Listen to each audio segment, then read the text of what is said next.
High, এই পর্বে আমরা HTML ফরম্যাটিং এলিমেন্টস নিয়ে আলোচনা করব। তো আমি আমার এডিটরটাকে একটু ছোট করে নিয়েছি এবং ব্রাউজারটাকেও ছোট করে নিয়েছি যাতে করে আমরা পাশাপাশি দেখাতে পারি দুইটা জিনিস। তো আমি চাচ্ছি যে এই হেডিংগুলি কিংবা এই লেখাগুলি আমি এখানে শো করাবো না, আমি এটাকে কমেন্টস করে হাইড করে দিচ্ছি। তো আমি এই লেখাগুলিকে রেখে দিচ্ছি আপনাদের সোর্স কোড হিসেবে যাতে করে আপনাদেরকে দিতে পারি। তো আমি এটাকে কাট করে এটাকে হাইড করে দিই, অর্থাৎ আমি এটাকে হাইড করে দিলাম আর এটাকেও আমি হাইড করে দিলাম। আমি এই ট্যাগগুলিকে তুলে আমি পুরাটাকে একটি কমেন্টসের মধ্যে রেখে দিচ্ছি যাতে করে আমাকে এই লেখাগুলি যেন মুছতে না হয় এবং আপনাদের কাছেও দিতে পারি সোর্স কোড হিসেবে। তো এখন আমরা যেটা আলোচনা করব সেটা হচ্ছে HTML ফরম্যাটিং এলিমেন্টস। তো আমি এটাকে একটু রিলোড দিই, রিলোড দিলে দেখবেন যেখানে কিছুই নাই। তো কারণ কি সবকিছু আমি কমেন্টস দিয়ে রেখে দিয়েছি ঢেকে। তো এখন HTML ফরম্যাটিং এলিমেন্টস আসলে কি, এটা মূলত আমরা বিভিন্ন জায়গাতে ব্যবহার করে থাকি। তো সেটার জন্য আমরা কিছু প্র্যাকটিক্যাল এক্সাম্পল আপনাদেরকে দেখাবো। যেমন ধরুন আমি প্যারাগ্রাফ লিখি, তো আমি প্যারাগ্রাফ এর জন্য পি লিখলাম, লেখার পরে আমি এখানে কিছু টেক্সট নিয়ে আসি। ধরুন আমি এই লেখাগুলোকে কপি করব, কপি করে আমি এখানে পেস্ট করে দেই। তো পেস্ট করার পরে দেখবেন যে এই হচ্ছে আমাদের লেখা। তো আমি একটু সেভ দিই,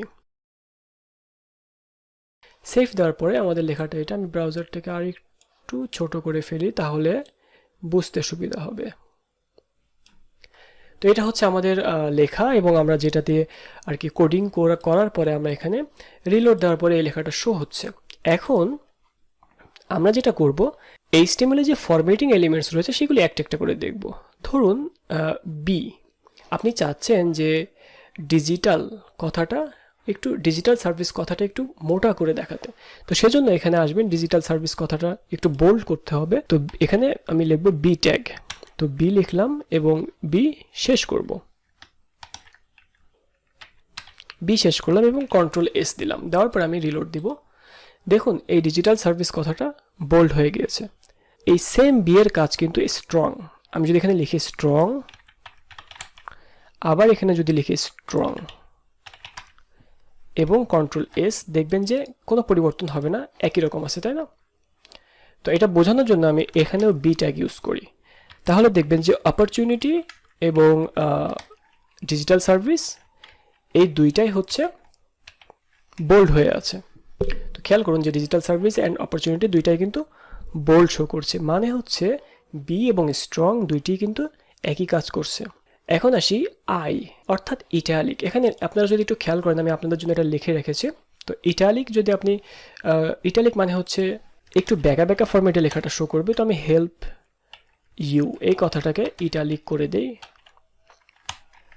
কন্ট্রোল এস দেন রিলোড। খেয়াল করুন যে হেল্প ইউ এই কথাটা বেঁকে গিয়েছে এবং ইটালিক ফরম্যাটে হয়ে গিয়েছে।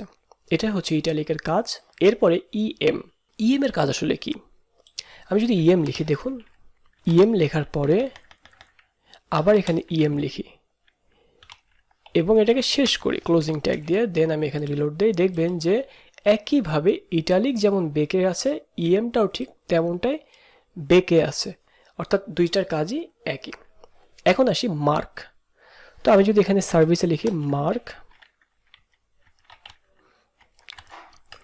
দেন সার্ভিসে আমি আবার লিখি মার্ক, সেভ দেই।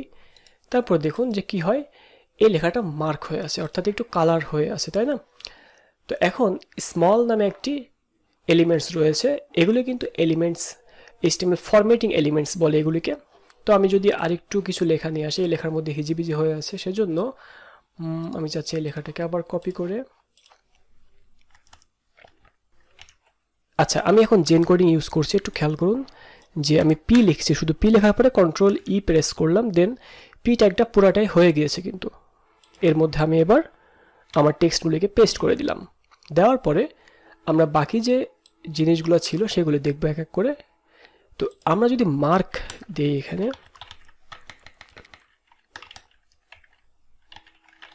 লেখার পরে কন্ট্রোল এস এবং এখানে রিলোড দেওয়ার পরে দেখুন মার্ক, সরি মার্ক তো দেখেছি, তো আমরা মার্কটা অলরেডি দেখেছি। তো আমরা স্মলটা বাকি ছিল, স্মল, দেন এখানে স্মল, কন্ট্রোল এস দিয়ে সেভ করার পরে দেখবেন যে এই লেখাটা অন্য লেখার থেকে একটু ছোট, একটু স্মল আকারে শো করছে, তাই না? তারপরে যেটা আছে ডিলেট, তো আমি এখানে ডিলেট DEL, দেন আবার এখানে দিব DEL, আর এটাকে ক্লোজ করব অবশ্যই, দেন সেভ। রিলোড দেওয়ার পরে দেখবেন যে এটা ক্রস আকারে শো করছে।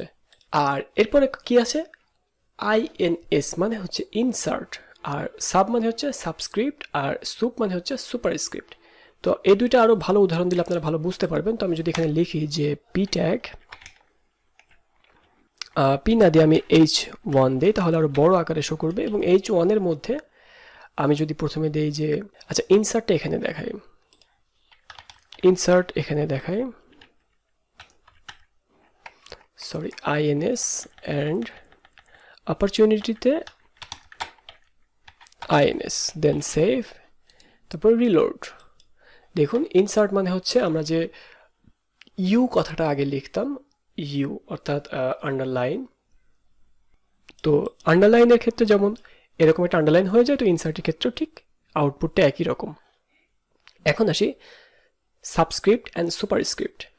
তো সাবস্ক্রিপ্ট সুপারস্ক্রিপ্ট বোঝার জন্য আমরা H1-এ আসলাম। আসার পরে আমরা এখানে লিখব যে, যেমন ধরুন A স্কোয়ার B স্কোয়ার লিখি না আমরা, তো ধরুন আমি লিখলাম, আমরা যদি দিতে চাই যে A, দেন আমি যদি এখানে লিখি যে SUB অ্যান্ড ক্লোজিং SUB, দেন কি হয় দেখুন, রিলোড দেই, এখানে A নিচে শো করছে, তাই না? তো এটাকে আমরা যদি উপরে নিতে চাই, সাবস্ক্রিপ্ট মানে হচ্ছে সাবস্ক্রিপ্ট আকারে শো করবে, আর সুপারস্ক্রিপ্ট মানে হচ্ছে সুপারস্ক্রিপ্ট অর্থাৎ উপরের দিকে শো করবে। তো আমরা যদি এখানে দেই যে এর পরে আমরা যদি আবার আরেকটা ডুপ্লিকেট করি এবং এখানে লিখি যে B, তো এখানে এটা সাব না দিয়ে সুপ দেব, SUB, মেবি SUP,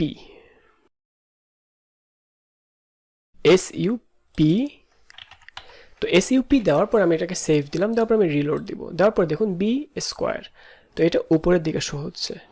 তো এটা সবসময় মাথায় রাখবেন যে সাবস্ক্রিপ্ট মানে হচ্ছে উপরে, এবং সাবস্ক্রিপ্ট মানে হচ্ছে সুপারস্ক্রিপ্ট মানে হচ্ছে উপরে, এবং সাবস্ক্রিপ্ট মানে হচ্ছে নিচে। তো এই হচ্ছে আমাদের HTML ফরম্যাটিংয়ের, এলিমেন্ট ফরম্যাটিংয়ের যে HTML ট্যাগ রয়েছে সেগুলি। আশা করি এটা নিয়ে আর আপনাদের মধ্যে কোনো কনফিউশন থাকবে না। তো তারপরে যদি কোনো প্রশ্ন থেকে থাকে তাহলে অবশ্যই আপনাদের প্রশ্নটি করে ফেলুন। তো সবাই ভালো থাকবেন, আল্লাহ হাফেজ।